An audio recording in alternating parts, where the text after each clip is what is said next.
His Grace Krishna Chandra Pr. So actually, Prabhuji came. Just a second. Prabhuji came last time in our NS camp, and he's a very well-known figure in ISKCON Chowpatty, and he has been very closely associated with His Holiness Radhanath Swami Maharaj. And we know this whole concept of devotee care, it has so very nicely been amplified by His Holiness Radhanath Swami Maharaj, all across ISKCON. So he is one of those pillars who, has very strongly withhold ISKCON Chowpatty, which has been like, which is where, Maharaj kind of did all these different initiatives pertaining to devotee care. So he knows, he has received, he has seen a lot of, his wisdom is very, very profound, very, very variegated, I'll say. And he also had amazing association of Maharaj. So what we are going to hear from him is pure rabdi. Okay, condensed rabdi we are going to get. Okay, we don't have to go cook anything and all. What we are going to get is very condensed thing. I'll just give a brief introduction. Um, so Prabhuji is none other than Rishikesh Mafatlal. Okay, so he was born in 1954. He graduated in commerce with honors from Sindham College, Bombay, in 1975, and then he went on to do his advanced management program from Harvard Business School, US, in 1993. He is a chairman of Arvind Mafatlal Group, and it consists of two major publicly listed companies, Mafatlal Industries and NoSil, which is about the rubber chemicals. He was president of Mill Owners Association, Mumbai. He was vice chairman of Cotton Textile Export Promotion Council. He was a governing body board member of Indian Institute of Management, Ahmedabad, IIM Ahmedabad, from 1995 to 2007. He is also a managing committee member of Shri Bhagubhai Mafatlal Polytechnic, Mumbai. He is chairman of BAIF, a leading NGO whose mission is to alleviate poverty through management of water resources and livestock development, and it has reached over 5 million poor families spread across 80,000 villages in 16 states across the country. He is a chairman of NM Sadguru Water and Development Foundation, one of India's premier organizations in natural resources management. And he is chairman of Nisargopcha Gram Sudhar Trust, Uruli Kanchan, which is involved in naturopathy treatment. He has 3 children, and with his wife, their whole family has been practicing Vaishnav culture for decades now. And he is one of the key pillars, as I told, of ISKCON Chowpatty. And there are many things I think, he has not shared a lot of things on his introductions, but we know that he is a prominent figure from the Chowpatty and the overall lot of initiatives like Gopal's Garden and all. He is the one who has been, nurturing those initiatives, very key initiatives, okay, for the devotee community. So we are very grateful to you, Prabhuji, for yet again coming and gracing the Nityanand Sabha Janva Devi Seva camp for the second year, and we are very eagerly looking forward to hear your wonderful wisdom, which can help us in our lives. Thank you so much. So let us welcome him by loudly chanting once Hare Krishna Mahamantra. Hare Krishna. Krishna Krishna, Hare Hare, Hare Ram, Ram Ram. His Grace Krishna Chandra ki.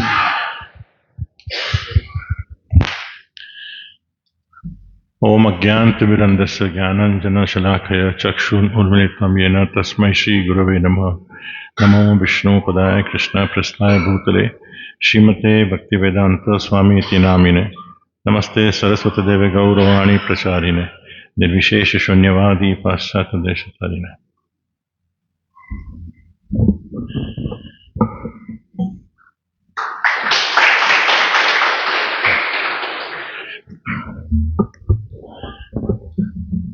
I speak from my heart when I say I'm really privileged to be with you all.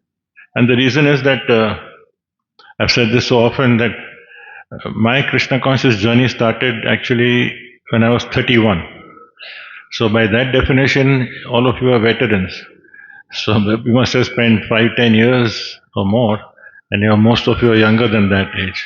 So when I see devotees in such an organized way, and that too 40 years later, we're talking of 2026, the world has become so much more complicated. That's an understatement, I think. And then, in spite of that, the courage all of you have to live by your convictions, very inspiring, really, honestly. And I feel that if there's anything that can help you for what I say, I would think it's my great honor. So I also saw this morning, Ashish Prabhu gave me the schedule for the 3 days, and that was extremely impressive. I was really amazed. And Radhesham Prabhu, he started off on a wonderful topic, I believe, on happiness. So let me just take it from there and then move into my topic. That because that is well, when we're talking of fundamental principles, that's a fundamental principle that we find every soul, by definition, just wants happiness. That's our goal ultimately. And then when we come to spiritual life, we are given the one line pursuit is always remember Krishna, never forget Krishna. So connecting this two, that happiness, everybody, that is every living entity is pursuing happiness. And on the other hand, we have told that this is our goal finally, to always remember Krishna, never forget Krishna. So the chasm, that gap in between, is really where issues remain. And that's why, because we miss out the main issue, that happiness is always a byproduct. It's never a product. That means that if you're going to pursue happiness for the sake of happiness, you will never achieve it. It is not possible. For example, you go on a picnic, you go on an outing, you go to a movie, wherever, purely for that. How long will that last? Maybe a few hours, maybe a few days. You can't spend your life in a picnic. You get bored.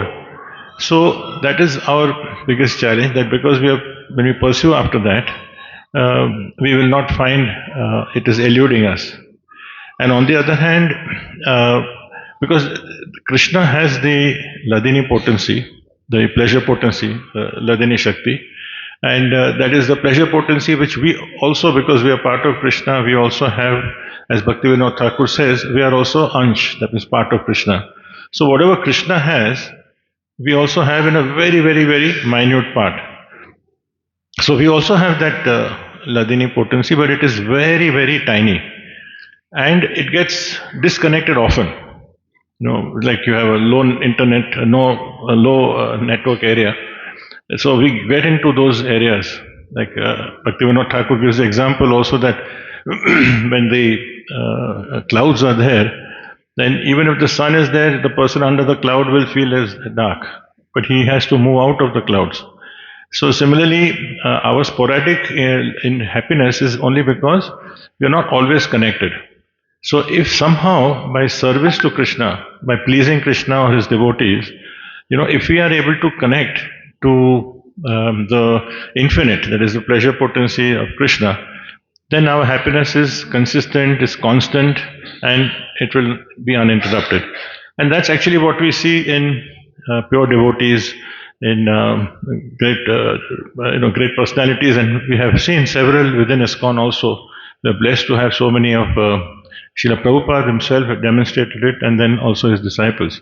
So fundamentally, we have to strive to see through the eyes of our intelligence how we could connect to be constantly connected to Krishna. But then it can be unchanging, it can be timeless, it will be eternal. But when we are practicing Krishna consciousness, we also have we'll have many challenges. And Krishna himself wants to test us. We have been told that he will like to, unless we are tested, like metal is tested, then we know whether it's gold or brass. So same way, we also will be tested, and Maya is Krishna's energy, and Maya tests us with so many temptations, so many distractions are there. But for serious devotees, or for more committed devotees, devotees who want to spend more time in genuinely making effort, Maya gives a very subtle test. It is you may avoid the distractions because of association, but even when we are doing devotional service, we have to. What happens is that we find a pursuit of. We are looking for some service and we are planning for it.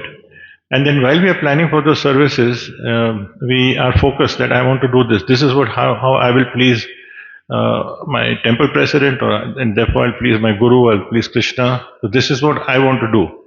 So then sometimes we get so focused on what I want to do that we forget Krishna, and then if our goal doesn't happen for some reason, and that's often because we have our egos, we have many things are not in our control. So then our focus being only on what I can do for Krishna, we get frustrated, and then sometimes we may quit, or we may get upset, and anarthas also come up. So that is also a challenge for us, that finally we miss the goal, that all that we are doing, the sadhana bhakti that we are doing, the pursuit is ultimately we need to remember Krishna.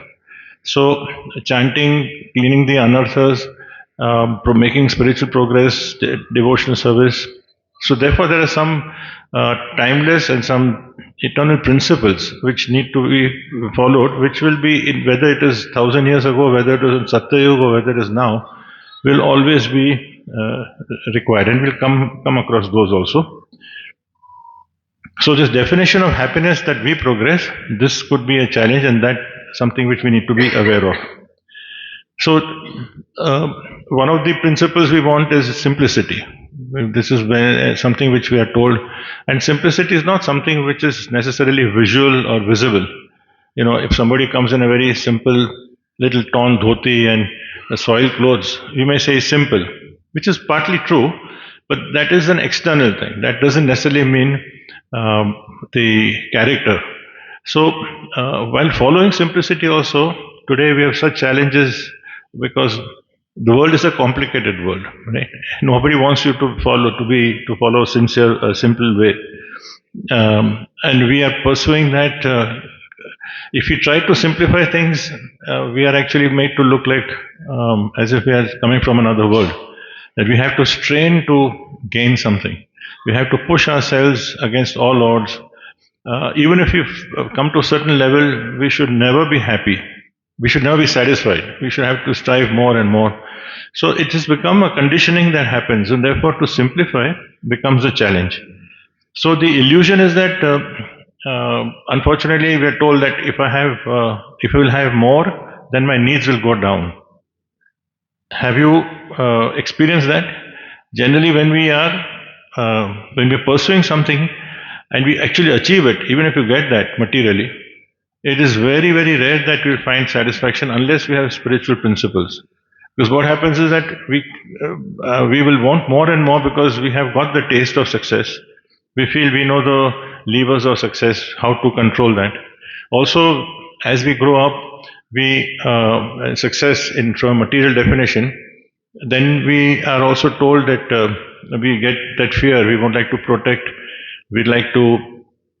We are afraid of losing it, and I have experienced it because my environment has been such. I've been in the business side with people, and believe me, it is very, very difficult to take your eyes off, because if you've got something, you want to protect it, you're afraid it'll go away, then you also get used to a very certain level. You become intolerable of lesser things. It's like a crude example. If you are now traveling in a second class train earlier, and now you're only going in AC first class, sometime when you have to change, it becomes very difficult. Whether it's mode of transport, whether it's a life, whether it's the house you stay in, and that's what happens. Then for that you have to strive for more, because the expectations are more. The family's expectations are also there. So this becomes a kind of not only a roadblock but also a trap, because then we may have a spiritual goals. Slowly that gets dragged away. Slowly that becomes and then we find ways to rationalize that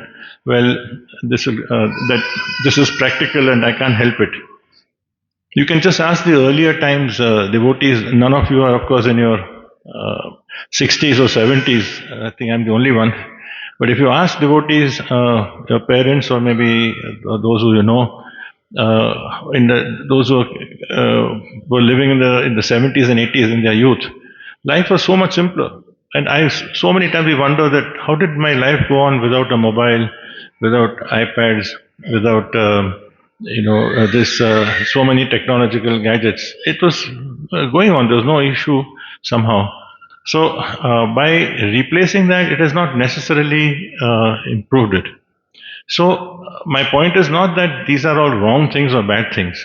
As Prabhupada had said, that material and spiritual is a matter of how you use it. It's only that the definition of success has to be the underlying principle is that there is no the material goals don't have a monopoly of our definition of success. That's the point, because we today in the world we only look at one side. We look at it as this is the way if I'm considered successful if I've reached certain levels, and we experience that. If we don't reach that level, somehow we are made to feel we are backward. We're made to feel we are uncivilized. We are made to feel we are worthless. We don't have much value. This is a society, and sometimes even relatives and friends also, because maybe with good intention they have also worked hard. They have come to a certain level.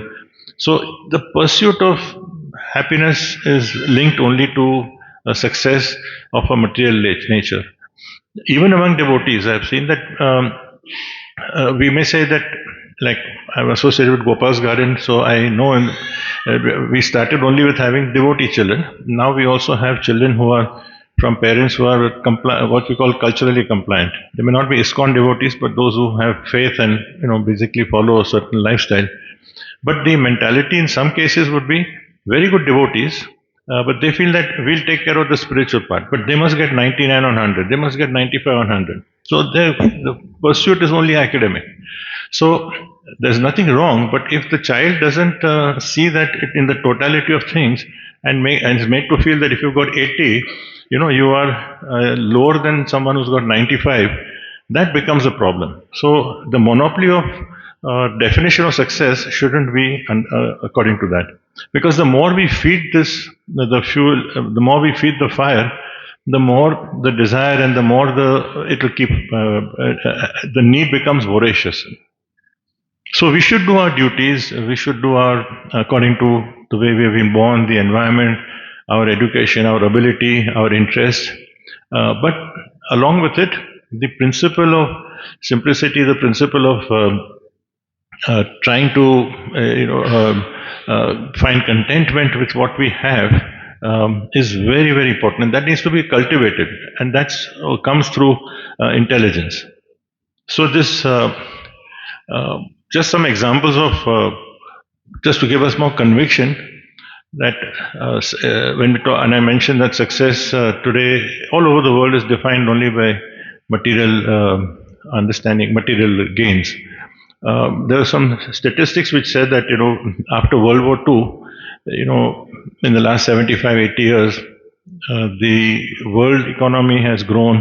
It's usually defined by GNP, right? Gross National Product. So it has gone up exponentially. Consumerism has gone up. Many countries have got now more and more wealth. Most countries perhaps have that. Production has increased, right? So the needs have also increased. But then there has been an enormous increase in anxiety. There's an enormous increase in stress, in mental disorders like depression. When I heard for the first time in the 1990s, World Health Organization had at that time brought out a survey and a paper, and one of our senior devotees was commenting on it. And I thought it is probably an exaggeration when it was said that the 21st century, the biggest disease will be mental disease. And I thought that is something which is very far-fetched. Somebody to mention this 30 years ago. And today we are seeing that it's very disturbing that the society at large, but even among devotees, and smallest things, because we become intolerable, we have so much pressure, it's very difficult to cope with it. and when we are expected to cope, because we are living with other people's expectations, not only materially, but also if you come to the temple and we are following, we are supposed to be advanced devotees, or if you have spent 5 years, there can be all kinds of pressure. It is a matter of the mind. So this is a very disturbing sign.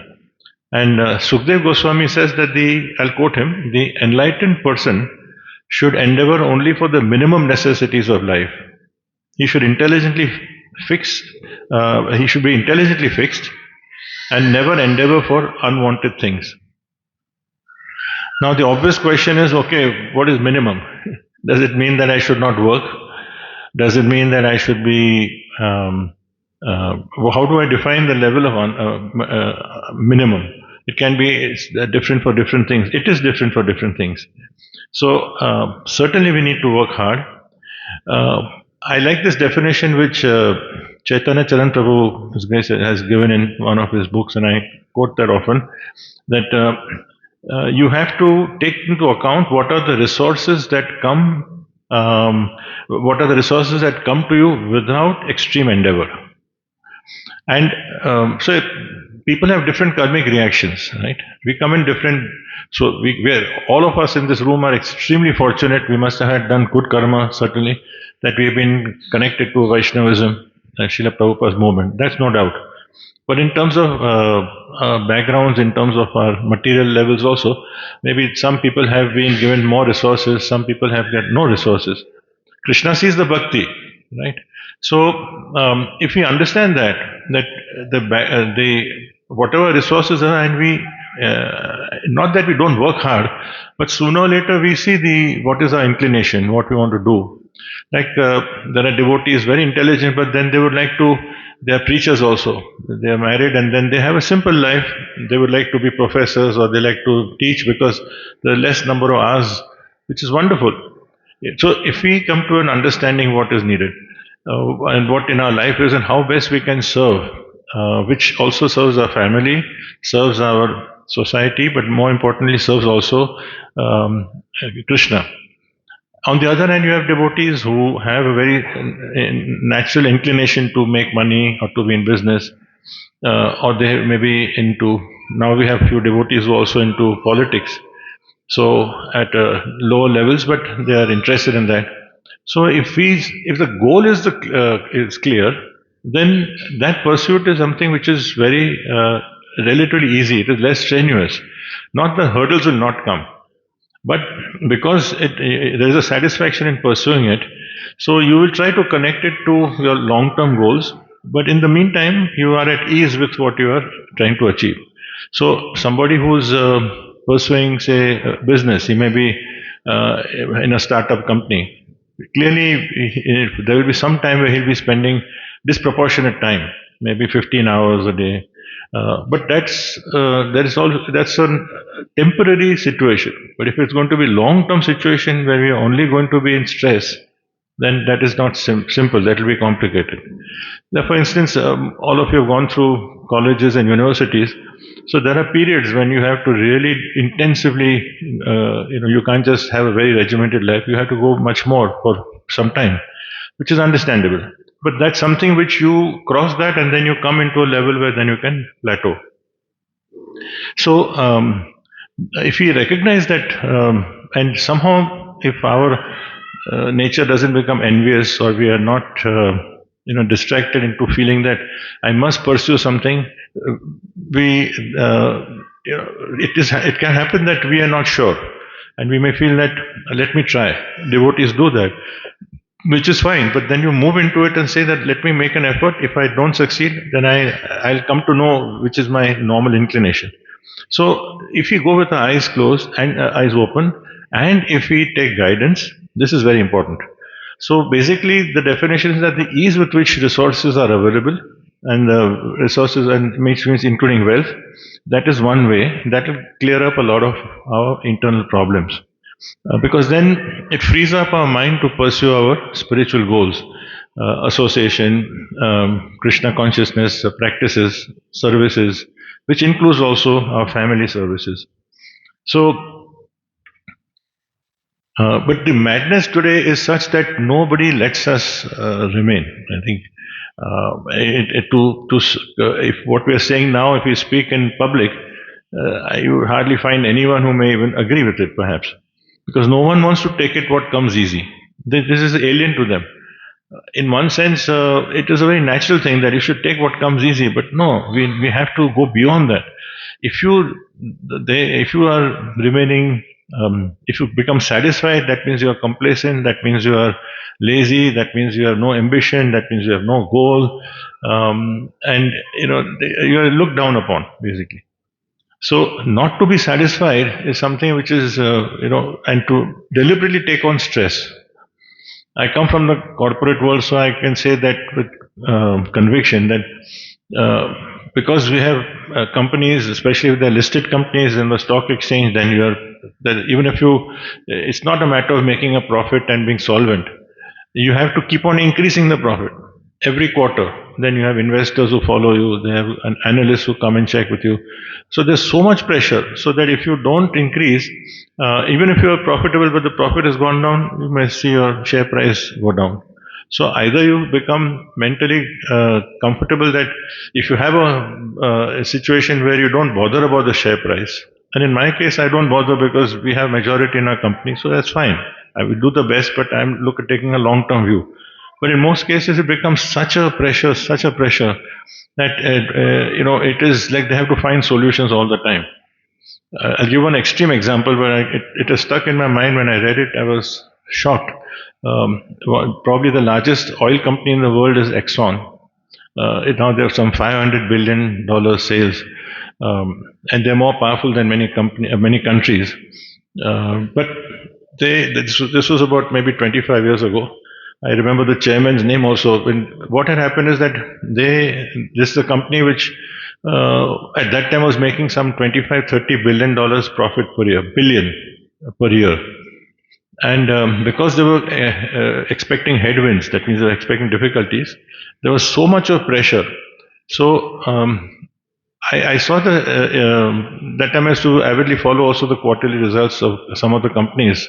It was impressive to see how they kind of communicate and so on. So this chairman came and said that, well, because our profits are going to be lower than we're having some difficulty, so we are going to reduce our workforce from 140,000 to 100,000. 40,000 people were laid off over a period of 2 years because the profits were coming down, not because the company was facing extinction. So, because cutting costs is a critical aspect for them. So, this is the way it is that you have to keep on finding solutions. It is ruthless. It is just not. It's a highly impersonal way. So that's the reality, and that's the society we live in. And I would use the word demoniac. Why? Because it is with a deliberate thing. Because there is a purposeful intent to ensure that no one can be satisfied. Like there is always agitation to have more, to get more. Like for instance, if you have somebody always being pursued that. So when did your laptop is 3 years old, you haven't replaced it. There's a better model here. Or your clothes, they're you're out of fashion. You don't look at it. So we may be in a protected environment, so we are happier. But in general, many of you may have experienced it, maybe experiencing it now. But this kind of pressure is always there that made to feel that we are lacking something. And the pursuit of material success with the extinction of spiritual goals, this becomes a core problem. And that if we understand that where the root challenges come for us, then as devotees, at least we are aware that this is where the problem is and we recognize it. Sometimes we may succumb to it. Sometimes our pendulum also swings. Sometimes we may not be able to resist, so we go up and down. But if we are within the parameters of spiritual protection, that is why association is necessary. We have a great chance that we could be protected. So satisfied with simple things is not going to be easy. We are forced to, under the name of you should diversify your lifestyle, your food habits. You're eating the same thing You don't eat outside. Look at this new restaurant has come. Variegate your life. That's advancement. So slowly the definitions start changing, and then we are so much lured also by the technologically um, improved advertisements and hoardings, compared to 40, 50 years ago. You just had painted hoardings. Now you have so many more ways of showing such attractiveness, and it's laughable, but sometimes to advertise a tie, you will have a beautiful woman. Now she doesn't wear a tie, but why is she there for advertising? Or you have some actress, promoting a Bisleri bottle. Now you don't need someone to, but that's because people want to get, they want to you want to catch the eye and see the attraction, and then relate it to the bottle. So there are various ways, and then this is the whole thing which becomes, which takes us away from the principle of resisting, sacrificing, restraint. This is a word we use among ourselves, restraint. But it would be a bad word outside to say that we should be restrained. No, you should just live life king size, just do what you want, just do it. Right? So there's a very interesting uh, survey, again Chaitanya Charan Prabhu has quoted in his book, in the 1960s, which demonstrate about this question of resistance, that it is not just for devotees, it is a principle of human life. So in the 60s, there was one psychologist called Walter Mischel, and he did an experiment on 4-year-olds, 4-year-old children in Stanford University campus. So what he did is that he got these children, and then he gave all of them one candy, one sweet, one marshmallow, and he told them that if you wait, I'm going for some work outside, and I'll come back in 20 minutes. If you don't have it, if you wait for 20 minutes, I'll give you 2 sweets. But I'm giving you one now. So he wanted to see how many will take it immediately and how many will resist. So when he came back, so in the 20 minutes, so most, of course, children are children, so most just grabbed it and took it.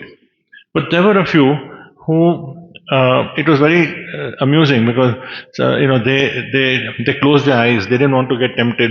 They put their heads on the hand. They were singing to themselves. They're trying to distract themselves because they wanted 2 and they had to wait for those 20 minutes. So they got the 2. Now he tracked these the two groups for the next 12 years. He did some experiments. I mean, results in the then they were about 12, 13, and then when they passed high school. And it's amazing, consistently. Like he had a survey which involved parents, which involved other teachers, and especially those who were grading marks. And there was a huge difference. Those he called them grabbers and resistors. Grabbers means the ones who grab at 4-year-old. But then the tendency, those who could not resist, they were more likely to be succumbing to pressure, and that's the way they were trained. While the others who resisted, astonishing that he saw such a vast difference in their maturity, in their ability to concentrate, in their ability to avoid unnecessary things. There's a whole list of things which they did. So that when these results were summarized, um, Daniel Goleman, you may have heard of him because he is the one who's credited with that term emotional intelligence. He wrote the book Emotional Intelligence. So after that, he made this very famous statement that there is perhaps no psychological skill more fundamental than resisting impulse. I'll repeat, there is perhaps no psychological skill more fundamental than resisting impulse. Now, this is nothing to do with spirituality. None of them are any remotely connected to spirituality. But it's coming to the same conclusions, what our acharyas have told us, that actually, and we have been trained in a relatively easier way. Well, it's not easy, but relatively, that resisting or avoiding temptations for something better, it is, especially if we are in a society where we allow our intelligence to dictate our mind, will really have a much longer, much better, much large, longer term satisfaction in life. And here we are seeing also the scientific results. And one thing about research in the US and Western countries is very laudable, that they will only be, they need to have scientific proof, they need to have documented proof. And this was all documented, so it just confirms what we anyway have been told, that actually using our intelligence to avoid things which are distractive or which are destructive would be in our benefit. But not doing it, there's a book called American Paradox by David Myers, and he gave some statistics over a 50-year period. He was assessing the well-being of people. So it's relating to what I said earlier, because the society at large is, when we talk of consumerism, it means that people are tempted to just spend more. Like in my generation, there were hardly any credit cards. We didn't have a credit card. In fact, I didn't have a credit card till a few years ago, because now when we travel, most hotels and all, they expect you to have that. Otherwise, before it was, we just need to pay cash or by check or so.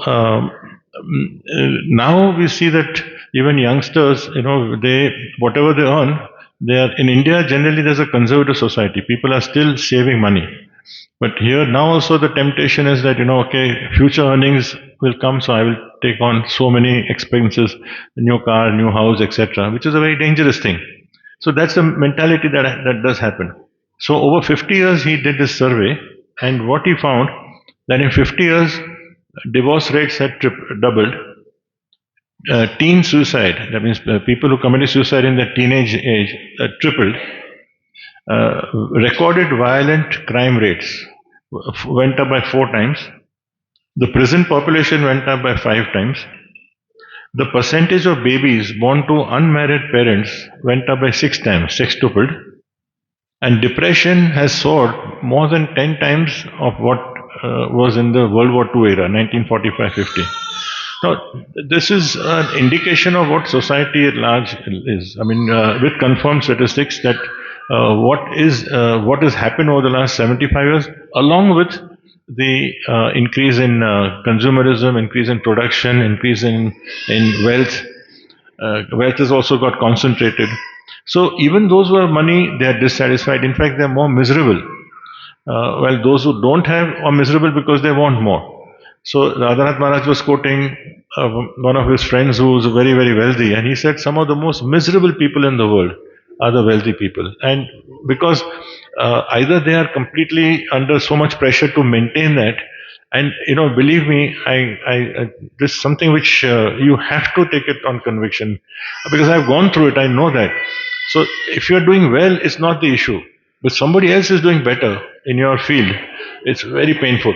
It becomes very painful, especially if you've lost market share or somebody's doing better. So because it questions your own ability, so your own ego gets hurt. Then when we hear and come to Bhagavatam and we say, oh, then I identify with that, I say, yes, that's me. But otherwise, but it is virtually impossible to move out of it. So therefore, somebody might say that, well, you have 500 crores net worth. That is not the issue. The issue is why someone's doing better than me. Or then he's always fearful that who will take away my money. So there are always under insecurity. These are some shocking statistics, but again, it gives a state of address. And why I'm saying this, because when we talk of the basic accepting the timeless principles of simplicity, of consistency, of tolerance, these are the challenges we have. But when we use our intelligence to see that I don't want to be part of this society, I need to work on myself. For instance, in the US, these are US statistics, that 20% of US women would have been either raped or sexually assaulted in their lifetime. It's a horrifying statistic, and you have to, you can Google and see it, in their lifetime. But imagine 1 in 5. Now, any average person will be knowing at least 50 women. So statistically, that means 10 out of the 50 would have been either molested or would have a chance of getting molested or actually assaulted over the lifetime. But most are not reported. Nearly 1 in 3 nearly 1 in 3 women around the whole world, 840 million women to be exact, have experienced violence. This includes India and all the statistics. And we are talking of in a world which talks of so-called the feminism word, okay, liberation, women's liberation. Now, Prabhupada called women's liberation, he defined it as a woman becomes independent, she is exploited by man, she has illegitimate child, she aborts the child, and exploitation continues. Now, when he said this in the 60s, it was a very bold statement to make. I mean, to say this publicly.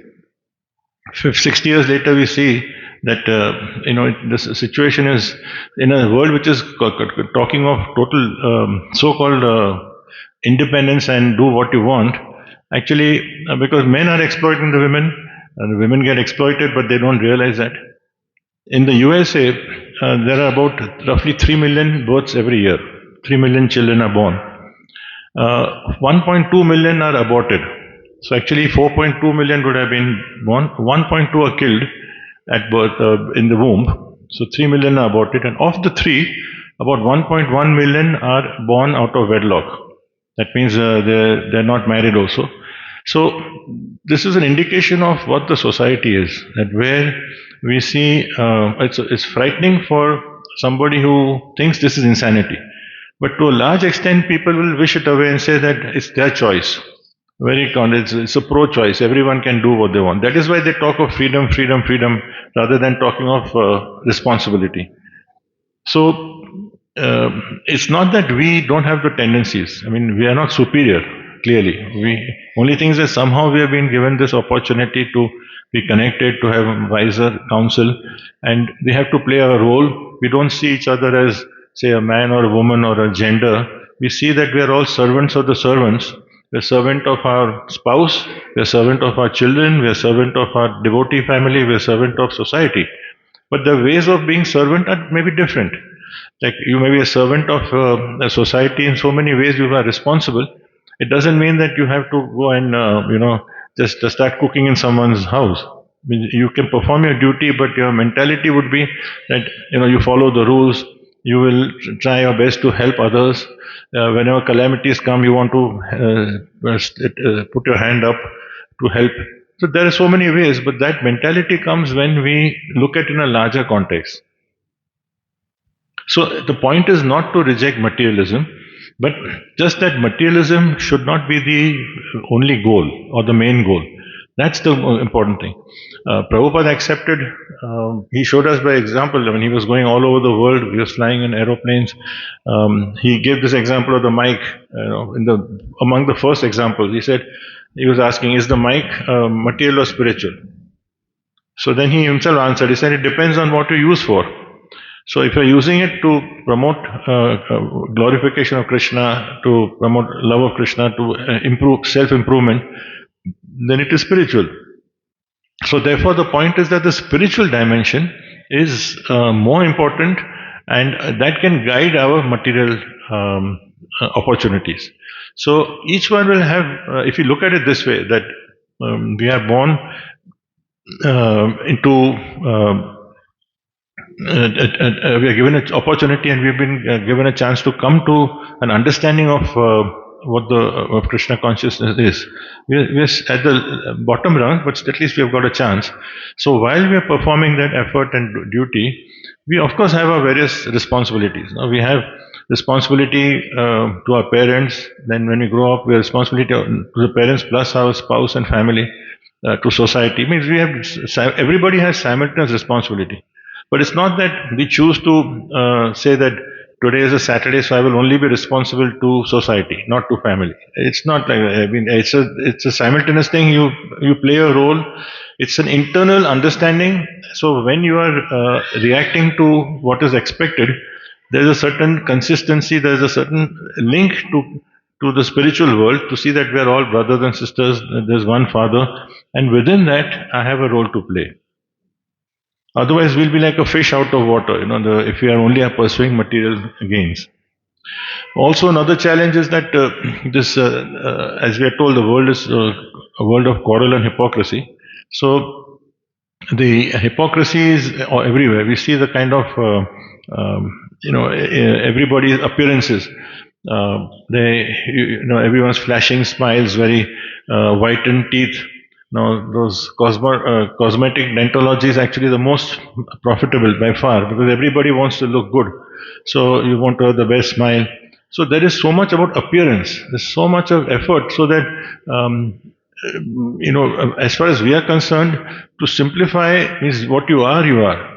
When I started losing hair when I was in my 30s, 20s and 30s, people would come and ask me, Arey, you're losing hair. So, no, is there a statement or a question? So I don't know what am I supposed to answer. And then my hair started getting white, and they said, "Your hair is getting white." Now somebody came and asked me, "Oh, how come your eyebrows are black?" I said, "I dye my eyebrows." I mean, there's stupid, inane questions. So there is so much of concern, there's so much concern. Oh, you lost weight, you put on weight, you're looking this. So this becomes a kind of environment in which we slowly get sucked into. If we are not mindful, this word is this mindful word is very a new word, but it is actually really a devotee is, in fact, a pure devotee is always aware. That awareness of Krishna is always mindful of Krishna. So here, at least we are aware of what we should not be doing or what should we don't get sucked into, and if we do get sucked into, we try to minimize and come out. So these flashing smiles and other things, we also need to take it with a pinch of salt. So in Krishna consciousness, we are told, we are given training to be satisfied with what we have. If we have the ability to increase, nothing like it. And we know that finally Krishna has for us what is in our store. So many times we hear that somebody's relative passed away and has left, a big kind of amount of money or some apartments. So that's it's not we call it luck, but actually ultimately everything happens because of Krishna. So how much to endeavor is a matter of judgment, but also a matter of guidance. But finally, it is like we should see what our levels are. So it's definitely not to be lazy. Everybody works hard. It's a question of what priorities there are there. So for all this, most important thing for us is that our attitude needs to be mastered. Our attitude has to be controlled and guided. Like how we look at things. Ultimately, we react to things and then our emotions come out in that way. So whether it is anger, fear, resentment, joy, happiness, satisfaction, discontent, that is the way we see events. No two people will see it in the same way. So that's the most important aspect, that without stress and anxiety, if you are able to see things, then we will be in a much easier way to follow Krishna conscious principles. Because somebody may be able to give 1 crore to, say, because he or she has been blessed with a very huge amount of wealth. And somebody may be only giving flowers and service. So for Krishna, he sees the bhakti. Now, if you are taught that, that it is as good, and how we do it, the consciousness is what is most important. Then it gives us a complete, a great reassurance to us. I remember one question was asked to His Holiness Radhanath Maharaj in the 90s. So one of the Matajis was coming regularly to, that time the congregation was small, so she used to come from a distance to come to the DT kitchen, which was also very, very small. And then she got married and she had a child. So she asked a question to Maharaj that, Maharaj, every day I feel so regretful and so morose that, I was coming to the DT kitchen, and now because I'm staying far and now I have a family and a child. And Maharaj made a memorable statement. He said, if you're trying your best to raise your child in Krishna consciousness, that service is as good as coming and dressing Radharani in the temple. This is that has been quoted several times, and he says it very often. So it is. So if somebody is coming to the temple when he or she should be abandoning their responsibilities, then actually there is sense gratification. And if somebody is staying at home because he wants to avoid responsibility of a temple or others, that is also sense gratification. It's a matter of the consciousness with which we approach the situations. Say, if somebody is very sick at home and you have a festival, or children exams are there and there's a festival, if you can make adjustments is one thing, but ultimately if you act in a responsible way, that's the most important. So that's a matter of awareness that Krishna is in our heart, Paramatma knows what our desire is, but we do what is necessary, not what we want to do. So, contentment is one of the critical principles, and that's what we've been talking about mostly. One of the wonderful examples comes in our Shastras in Bali Maharaj's story. And it's fascinating because Bali Maharaj was the king of the demons, and yet he is one of the Mahajans. So, that's always with those who don't go into details, is how come a king of the demons is now is also a Mahajan? But then, as is revealed that when Vamandev comes as a dwarf, Vishnu comes as Vamandev as a dwarf, and then he asks for those 3 pieces of land. So, because he's a dwarf, he's very small, so his feet also are very, very tiny. And Bali Maharaj just very magnanimously said, take what you want. I mean, anything. I can give you castles, I can give you palaces, I can give you planets, I can give you millions of maidservants. And then you're asking only for 3 steps of land. So then Vamandev tells him that although you may conquer the whole universe, you will remain dissatisfied if you have not found contentment within your heart. And if you found contentment within your heart, then it doesn't matter whether you have the whole world or whether you have nothing. And that's in the story of Avanti Brahman also in the 11th canto, that he was so mean and to the whole world that everybody kind of abandoned him, insulted him, humiliated him, and even his family also were, tired of him because he was very miserly and very a difficult person to be with. But then, when suddenly he had a change, when he was completely abandoned, means that everybody was mocking, and he had nothing. He was completely nothing. He was flat, absolutely poverty-stricken, abandoned, nobody. And then he understood. His Krishna consciousness came back, and he became very grateful. So he had nothing, but he had a mental state of mind was very peaceful. So basically, for us, we need to sometimes, our internal, we need to question, we need to introspect, especially when we are on our own. When we sometimes we get frustration, sometimes we get anger. We should know why am I feeling that? What exactly is at the root of it? It may be something my spouse may have spoken, perhaps, but that is not the reason. There's something fundamental, that's more deep. So, or it may be something I heard in the temple and I got upset, but actually the root may be something else. So, if we try to analyze, and that analysis comes when we hear Shastra, but when we have good association, because when we have good association, we see people acting in different ways in different situations, and then we realize that if you're honest enough, that's how we can slowly make progress.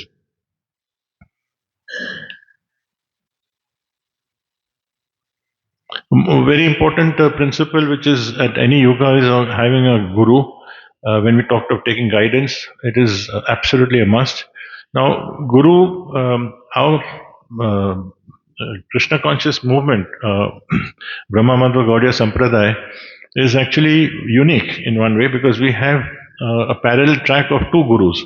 In the sense, we have the Diksha Guru and we have Shiksha Guru. Shiksha Gurus can be many, Diksha Guru will be one. And actually, we are encouraged to have that. And as we see, like for instance, Bhakti Siddhanta Saraswati Thakur, Srila Prabhupada's guru, we know the story of how he took initiation from Gaur Kishodas Babaji Maharaj. But his Shiksha Guru was his father. But his father did not, Bhakti Vinod Thakur. But father did not want to give initiation when he told him to take it from Gaur Kishodas Babaji Maharaj. Similarly, Bhakti Vinod Thakur's initiating guru was Bipin Bihari. But his Jagannath Das Babaji Maharaj was a Shiksha Guru. So we have many, many examples of having Shiksha Gurus and also Diksha Guru. So in our case also guidance is a must. So because why I'm mentioning it, because often we may say that my Guru is so busy, my Guru is not in this country, my Guru is traveling a lot, and I am just one among tens of thousands. What will he may not even know who I am. That's not true. That is not true. First of all, the guru will know, and not first of all, when they give initiation, they have a detailed understanding. And as you know, all the gurus generally need a whole pack of information. They go through it. But a very interesting statement was made by Gaurang Darshan Prabhu once, and when we asked this question, he said, Krishna will reveal to the guru what he needs to know about you. You have to have complete faith and conviction of that. We don't need to be finding out, "Okay, Maharaj, did you know this? Did you know that?" That's not the. What he needs to know, Krishna will reveal to him about us. So our role is to just look at the process. Our role is not to say, "Have I made progress? Give me the scorecard. Have I gone to 7%? Tomorrow, am I going to 8%? What is my?" Then that means we are, that marks-oriented mentality, result-oriented. I want to see that I'm recognized. I want to see I'm progressing. No, I mean we are having a movement where Krishnadas Kaviraj Goswami, the writer of Chaitanya Charitamrita, he says that I'm lower than the worm in the stool. Initially, I thought this is a figure of speech because how can anyone think and that too of that level? He cannot really believe that, but he actually believed it. Now, how that we, because we're not on that level, we don't understand. But he actually, because he sees Krishna so much bigger and infinite, and everybody around that, so he finds his position. He just finds nothing. Similarly, we see, our great personalities, gurus and Prabhupada, so humble. So that comes out of the understanding of Krishna is so deep and intense, and Krishna is unfathomable. So therefore, they see themselves in that role. So therefore, having a guru, as Jiva Goswami said, that guru is the atma of the disciple. Because the atma is the soul. Without the soul, you can't live. So actually, we are told that we have a rebirth when we take initiation. So we get a new life. So not that our parents are, we have to be, we will always be very deeply grateful to our parents because they became the instruments to bring us here. And in many cases, they have also given us the environment to progress and come to Krishna consciousness. But when we come to a guru, then that becomes a very close contact, and that becomes our life mission to how to please him, how to be a proper servant. And that is where also it's a challenge for us because when we say, what is it to be a servant? So oftentimes, our mind will trick us into thinking that I will do the service which I like and rationalizes that that is what pleases him. It may be true, it may not be true. So we should question that am I ready to take services which I'm not comfortable with, but which is necessary or which is asked for? Now, one would say that I'm not a pure devotee, and I can say honestly that there have been some instances when I have also not been able to follow that. But our mentality should be to try to serve, to take up services which please either the guru or the guru's representative, whom he has put faith in. So whole consciousness has to be okay. Because it's the service that gives us. Devotional service gives us the progress, not the taste. What we're looking for is that I want taste in my devotional service. I must enjoy my service. We are not here to enjoy our service. We are here to serve, and then somebody else's happiness is where we get a happiness. So that's where the byproduct matter comes. So if you just remember this, that we are not here to taste our devotional service, we are here to serve. The service is really the most important thing. We are not the enjoyer of our devotional service. Of course, about tolerance, Radhanath Swami Maharaj in Chopati, there was a period, oftentimes he's made devotees repeat this statement of Srila Prabhupada, and Srila Prabhupada wrote this in the Krishna book, that greatness of a person is estimated by how he or she tolerates provoking situations. And what he would do is that he would ask everyone, so repeat after me. Now, in a Bhagavatam class, there may be 1,000 people, and everybody will repeat it. And he said louder and louder, and 3, 4 times. And then everybody shouting, greatness of a person is estimated. And people laugh also. But slowly, when this happens over and over again, it starts percolating and you start remembering it at different times. The greatness of a person is not bank balance of such a level. Greatness of a person is not because he has a 20-storied house. Greatness of a person is not because he is very handsome, very strong, whatever. Greatness of a person is estimated by how he or she tolerates provoking situations. I mean, it's amazing because that actually answers everything. Because there are situations which are very provoking. And you see in Prabhupada's life, you see in Bhakti Siddhanta Saraswati Thakur, all our acharyas, We see in our gurus' lives also, so many situations have been provoking, but then they have accepted it. Like His Holiness Tamal Krishna Maharaj, one of the most dynamic preachers of in Prabhupada's stable of the great devotees, uh, when he was charge of the Radha Damodar Sankirtan party, and they did an amazing book distribution. But somehow there were issues with others, and then they went to Prabhupada and all. The Prabhupada said, "Okay, you go to China." In the this he told him in 1975 or 76. So initially, Tamal Krishna Maharaj felt that it is it's just a figure of speech. You say go to China means you go to Siberia means okay, go away from there. No, Prabhupada said, no, I'm serious. And then Tamal Krishna Maharaj took it so diligently. Now imagine China was the last frontier. Russia, Prabhupada had gone, that also similarly in a communist country. But he took it so diligently, and today we see there are thousands of devotees there. I mean, it's so difficult. We had experience of Anand Vrindavan Prabhu's son got married to one of the earliest disciples of Tamal Krishna Maharaj in China. So, though Sundari Kishori Mataji is Chinese, his wife, but she's brought up in Mayapur, she speaks Bengali, she speaks Hindi, but that came to know some things about what it was like to do in China.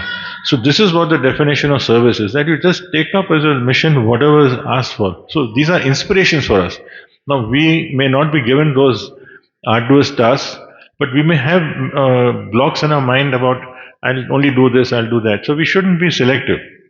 Okay, we have to be realistic. We are where we are, but slowly, slowly work towards it. That at least we should recognize that we are not complacent, and because I'm doing this and I enjoy it, and that's my forte. And Bhagavad Gita also says that just do your own occupation, don't do others. But in service, if we are also meant to take up other services, we do it to the best of ability, and we do it in a modest way. So that's the principle that Guru is there and he takes up so many responsibilities on our behalf.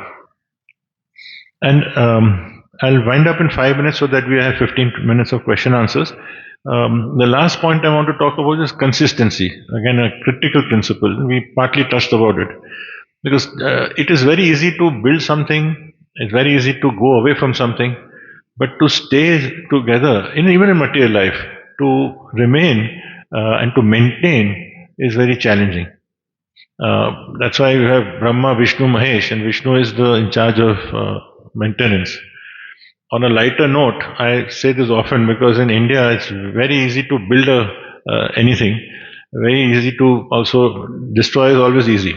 But somehow maintenance, even in temples, even in houses, we don't have that ability to maintain it in a way we want even 10 years, 20 years from now. Probably you're hearing this from your parents because I think maybe I'm biased towards the older generation, but I do find that there was a strong effort to maintain cleanliness, to maintain a certain standard.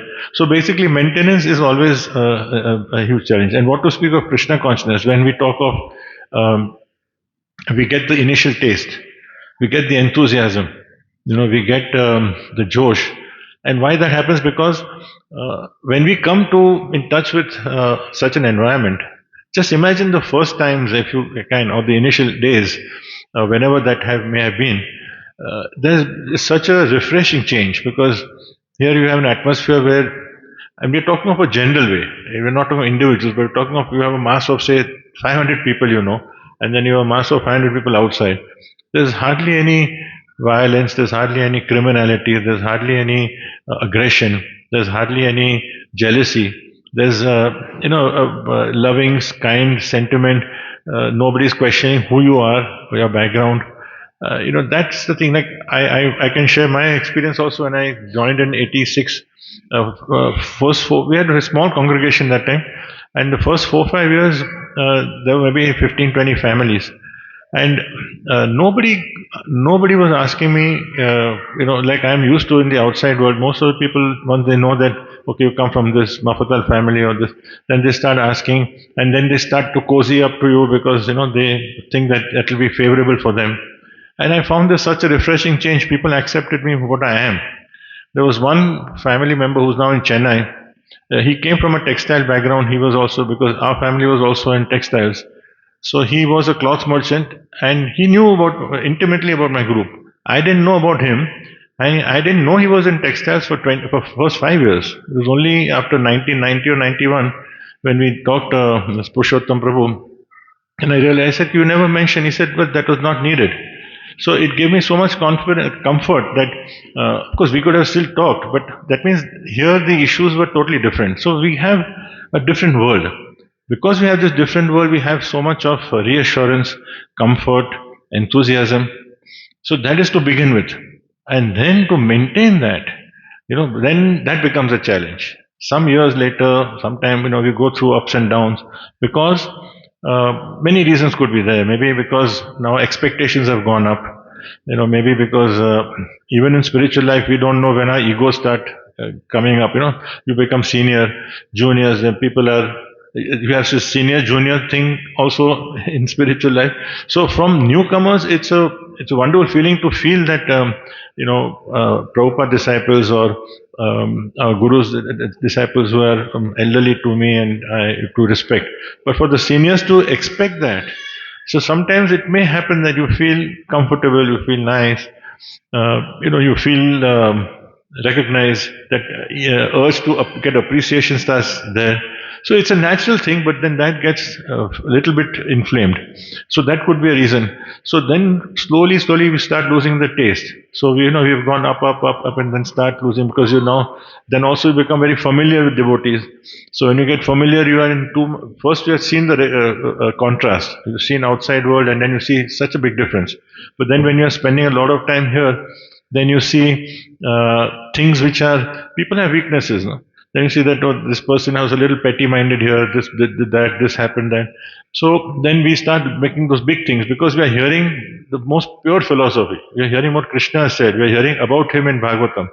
And we also meeting with the ashram devotees, the congregation devotees. There are some glorious devotees.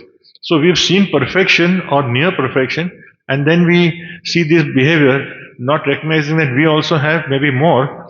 So therefore, these may be one of the reasons. So then the enthusiasm goes. So therefore, consistency is very important. And His Holiness Swayam Bhagavan Keshav Maharaj, amazing devotee, I think he's also come here many times. He tells this story about that one disciple asked the Guru that Guru Maharaj, why some people make advancement and some people don't make advancement. So the Guru Maharaj took the disciple to the kitchen and he showed him that there was a stove and there was a flame, right, in the kitchen. And then there was a pot with the ingredients, there's rice and there's dal, etc. So, but the difference was that the pot was some 3 meters above the flame. So he said, that's the answer. So the disciple didn't understand. Then he told him, see, if you want to cook, then the stove has to be just below the pot. The pot has to be in contact. If it's a distance, if you disconnect, then no matter what the ingredients are, it is not going to help you. So similarly, we may have all the ingredients, but unless we are closely connected with association of devotees and follow them, association doesn't only mean that we hear one-sided. Association doesn't mean that I have to be physically there. It could be that when you get up in the morning, you put Prabhupada's tape or somebody else's tape, just to get your mentality right. So you get inspired, you get to realize. So that's something which is, that example shows that, we always need to be, the flame has to be, means the pot has to be on the flame. So in other words, we need to be in close association. So that one is association is very critical. Also, it helps us to have consistency if we are in a occupation which is also comfortable. Which is because if you have too much of strain, if you are in a workplace also, or which is very much going against us, then if our varna and ashram is not aligned, then it could be that also becomes inconsistency could come in there. Of course, Shastra is very critical because why? Because if we constantly see without understanding scriptures, if we don't have the basis of philosophy, then our emotions actually affect our mentality a lot. Even as devotees, we get upset, we get moved here and there, and that happens because many things disturb us. If the intelligence is nourished, is being nurtured, then that intelligence will be growing faster than and control the mind and the senses, and then we will over time learn to see things in the way they are, that we won't get too much pulled away. Then that struggle, the slowly the consistency will come, the ability to bear will come also. He mentioned one thing. He said that three things which throw people off. One is our struggles in life. Means when people go, when I talk of inconsistency, it means in spiritual life, if we move away from what are the things which move us away? So one is struggle. Sometimes the struggle is so much, you have some calamity, some difficulty, and then that may temporarily shake us off. One is sickness, and one is sense gratification. Sometimes sickness also, therefore, health is very important, that we try to maintain both physical and mental health, so that, because without that is practically difficult. So that is also necessary. It's not to be minimized. And sense gratification, of course, that's understood, that we've spoken about it at length. Uh, and mental health is very important. He mentioned he quoted some devotee, said that loneliness is more harmful to your health than smoking 30 cigarettes a day.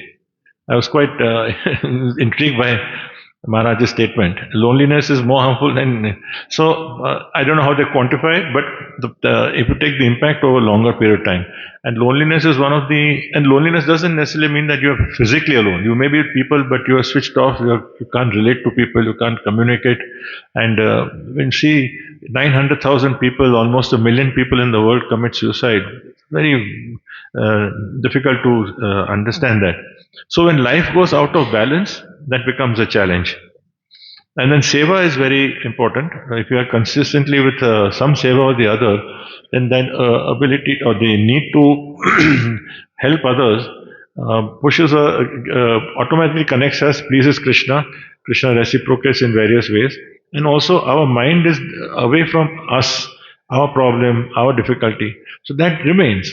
It doesn't go away, but you don't magnify it. It's not like, the example given that if you come too close to the mountain, it looks very big. But if you look from about 1 mile away, it looks smaller. And if you look from a helicopter, it looks very tiny. So it's not the same size of mountain is there. So it's a matter of how we look at our problem.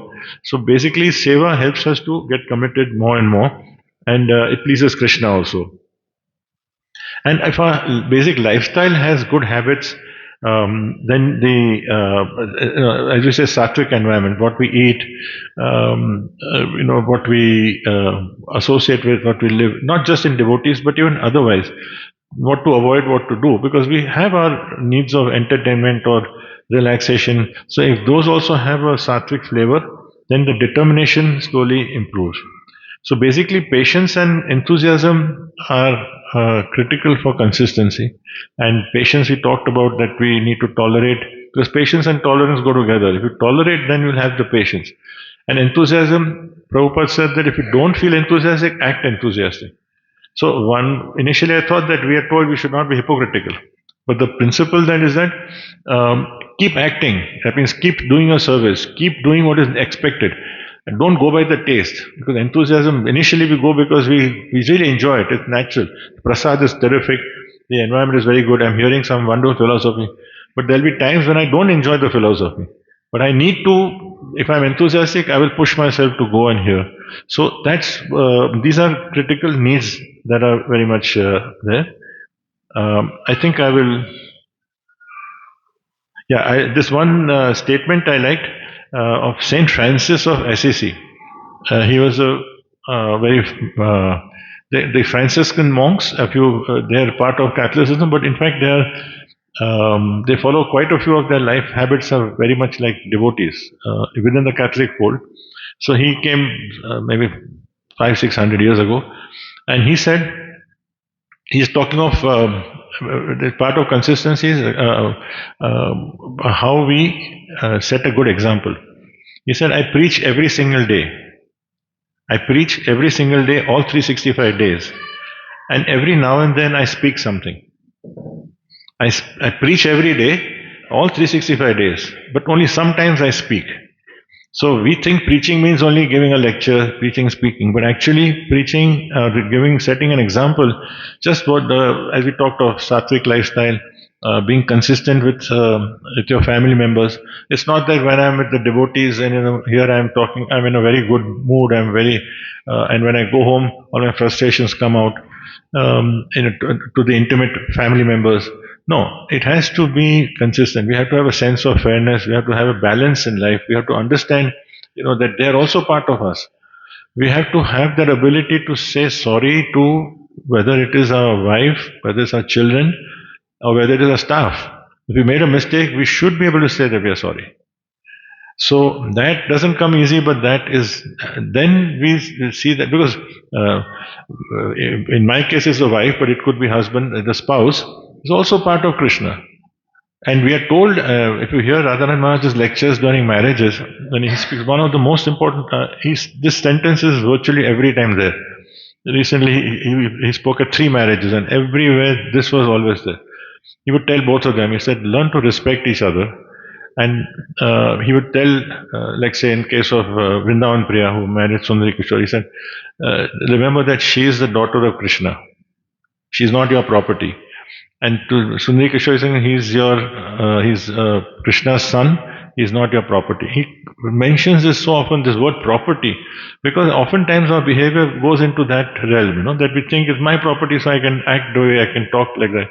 So therefore, these things, if we slowly bring in, then practicing the principles that are critical for us, simplicity, tolerance, contentment, consistency, things will slowly come. Ability to acknowledge our mistakes and ability to try to improve, then that's the meaning of satsang, that we actually see others and we get inspired. It will slowly reduce our jealousy, envy that comes up. If we appreciate people, appreciate our family, appreciate our devotees, if that comes, then you can't have appreciation and criticism in the same tongue. If your mentality is gratitude, then automatically your urge to criticize comes down, the discontentment goes down. So look at ways, whether the glass is half full, half empty. Look at ways of how we feel that how much I have to be grateful for, and we have to be grateful. We have so many things. So we'll never understand how we got picked up out of billions of people and brought into Radha Vrindavan Chandra's focus. I mean, was it just a lottery, or was it just a fluke? Or was it some you consider yourself great that you are privileged? No, I mean we have no understanding. We'll never know. We'll never know. It may be karma. It may be prayers. It may be mercy of Prabhupada, mercy of Acharyas. So many things may be there. We just need to be grateful for what we've got. So that alone is so much to be grateful, and we have a chance. So gratitude is also a critical aspect. So these principles we try to follow in our life.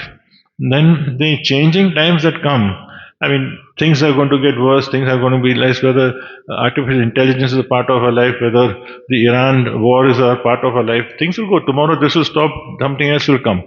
But that, it was not there 5 years ago. So, same way, that will go on. We have to find a base which will go consistently.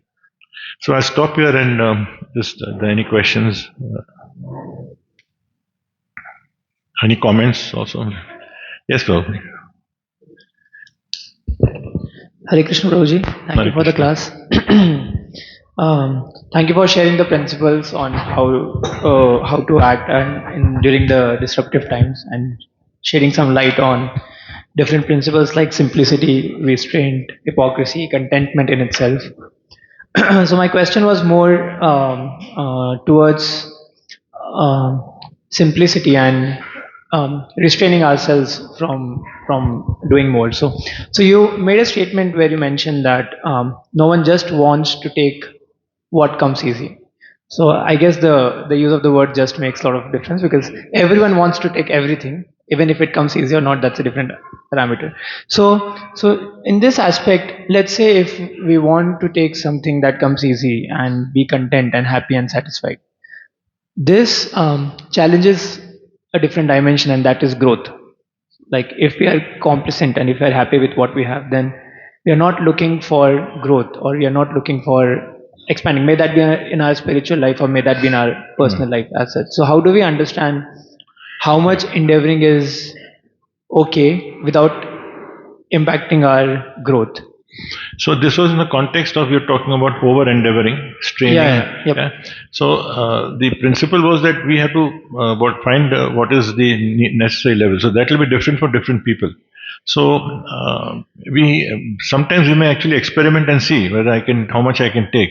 But the minute we see that it is affecting our attitude, our behavior, our spiritual connection, over a period of time, not one day, but maybe a week, 2 weeks, and you will see the signs. That's why being honest or being with devotees who can, you allow them to speak, or at least give close friends who may say, "Can I help you? Something's wrong."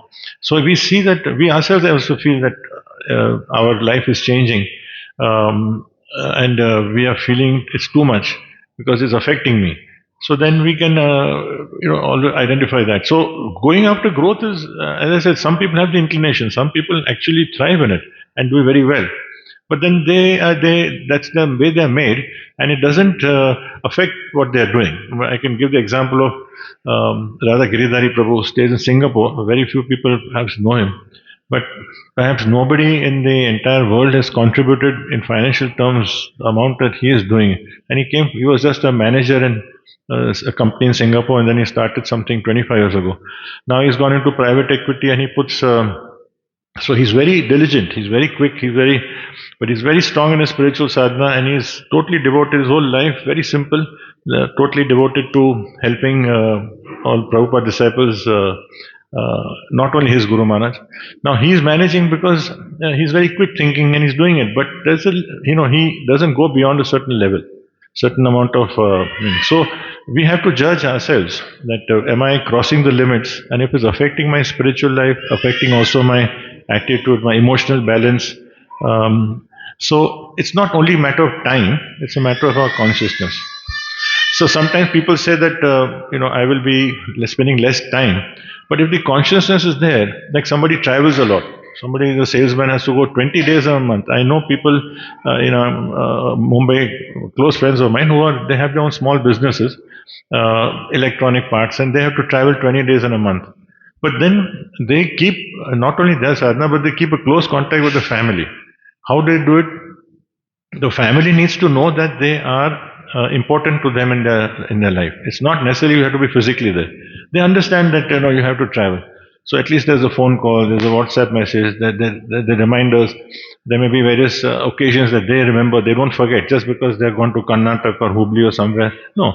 So I'm saying that it's a consciousness that what we see, that if that excites us and that keeps us committed to a movement, great. But if it's taking us away and we see that, then those are telltale signs. So we really need to analyze our own. So growth is good but some people are not meant for that, or some people are not comfortable with that. That's fine. They should not feel that they are, they're inferior. It's really finding, but you're right, there's a thin line between laziness. You can be complacent, but then that is something between you and Krishna.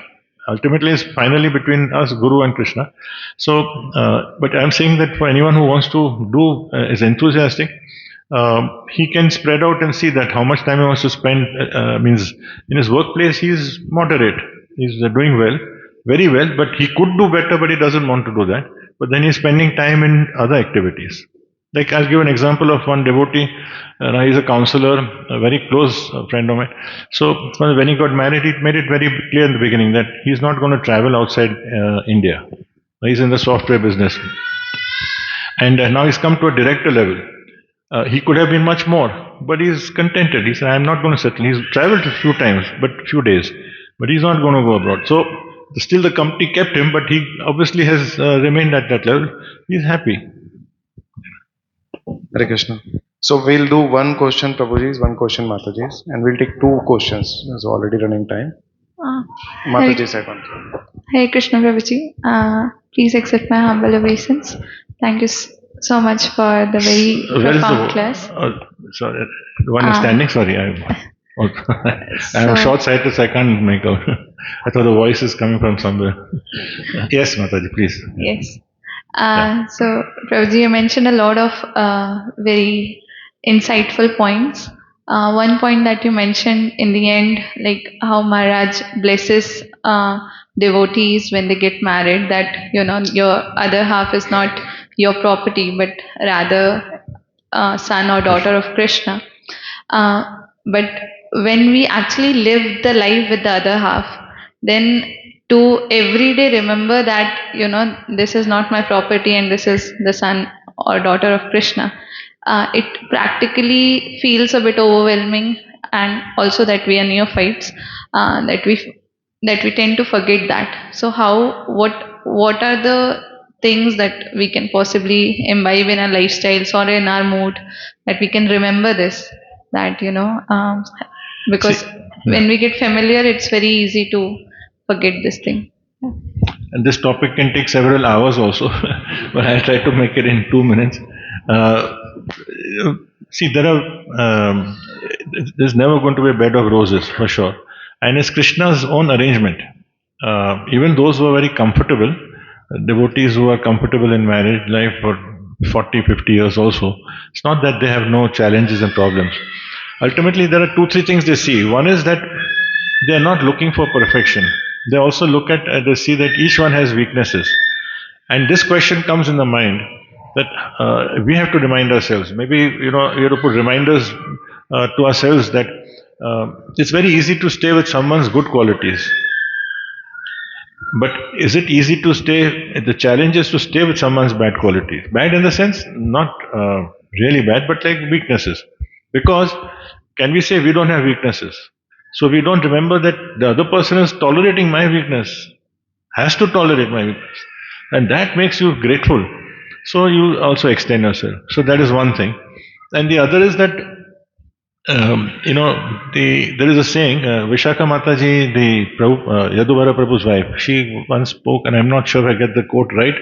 In one lecture, she has spoken a very nice sentiment. It's not a question of finding the perfect person. It's a question of living with the. No, it's a question of. You come to a level of. Means not imperfection, you come to the level of weaknesses and you make adjustments and you become compatible. So that compatibility is what you strive for. And even if you don't have compatibility, take it as Krishna's arrangement. So rather than looking at the other person, if we look at our own self, so what I can bring to the adjustment that is needed, that really helps. So sometimes you may find that one party is really doing a lot and the other is not reciprocating for a long time. It could be that the person will change, which is very possible, or the other person may not change, and you have a very difficult life. Either way, if you have the conviction that I have my friends, I have my association, I have my sadhana, I have my guru, that conviction should be there, and we strive and do what we can. I mean, if it goes beyond the limit, like extreme cases of emotional or especially physical abuse, then of course, then one has to really take a stand. But I'm saying that the squabbles may come and it may take time for one person to change. And I can share from my own side. I mean, we are married 49 years. I've said this perhaps 10,000 times in public also, that I've been very blessed because we came to Krishna consciousness 10 years after marriage. So, in the initial days, my lifestyle was very different. And my wife completely accepted it, without any remorse. I mean, she's the same as what she is. She had no idea that will get such blessings and change. So then I'm very grateful. So we should consider what we can do and what we can bring to that. And then ultimately leave it to Krishna, because Krishna also will not want us to be very complacent. The goal of life is not perfect marriage. That can also be a complacency. So, but yes, we certainly need a certain level of comfort that everyone strives for. So, whatever Krishna has, but whether we've done our best as a service is the question. So, if we look at it as a service and we say, am I doing the best I can? So, I think the focus should be on us. I know it is a very lofty goal, but what choice do we have? And within that, we have friends, we have people who we can, take guidance from and see. Krishna Prabhuji. Yeah, I think this Q&A can continue for a long time. Actually, we're just slightly hard pressed with time. Sure. But we really want to thank His Grace Krishna Chandra Pr, and he has shared the condensed uh, version of his wisdom in Grahastha life with all of us. I'm sure all of you will take the relevant take homes and apply it in your lives and get benefited from this. It's like no, these principles may look very simple sometimes, but they save a lot of our time if we can apply it. Otherwise, I mean, in Grahastha ashram, you do a mistake, the U-turn comes very late sometimes. There are certain mistakes which are like it's a very long U-turn. So these things, these points, if we can absorb well, and we have been discussing about change, right, since yesterday. If we can change ourselves adopt these points, we can avoid those mistakes which will cost us a costly u-turns in life. Okay, so thank you so much, Proji. I'm sure this will be very very beneficial. This has to be meditated, munched in our lives, and we are sure that no devotees will get severe like no will get uh, very very nice benefits out of it. Thank you so much. We'll thank His Grace Krishna Chandra Prabhu by loudly chanting Hare Krishna Mahamantra once. Hare Krishna, Hare Krishna, Krishna, Krishna, Hare Hare, Hare Ram, Hare Ram, Ram Ram. Hare. His Grace Krishna Chandra Prabhu ki jai. Thank you so Since much for that. Atmaram Gaurang Prabhu has been named Atmaram, so of course he's fully satisfied internally. Okay. Thank you Because very I much. was not satisfied, I got this name so that I become. I just wanted to add one sentence which I forgot that which will help a very simple but important principle that between couples it's very difficult to appreciate say thank you to each other. We say thank you to Prabhupada. We appreciate our guru. We appreciate the devotees. We will appreciate if we are in the bus and somebody gives us, we say, oh, thank you. Somebody gives us a seat. But ghar pe, the appreciation doesn't come. We think it's taken for granted. And the psychology of men and women, and this I'm addressing more to the boys. The men understand that women judge a relationship, it's very important. Men go by quantity, women go by the quality. So I think one is appreciation, and second is to say sorry. Again, we say somebody hits us, nudges us, we say, I'm sorry. But for us to be able to say we make a mistake, because if we can follow these things, then it doesn't matter if the other person may laugh, he's saying, Arre, now tomorrow the sun is not going to rise. You have said this, I don't expect it. I mean, somebody may make a comment. But believe me, these two, if we learn to appreciate internally and also apologize when we made some mistake unilaterally, it goes a long way to slowly soften the other person, whoever it is, whether it's husband or the wife. I just want to say thank you anyway, Prabhu, and I really appreciate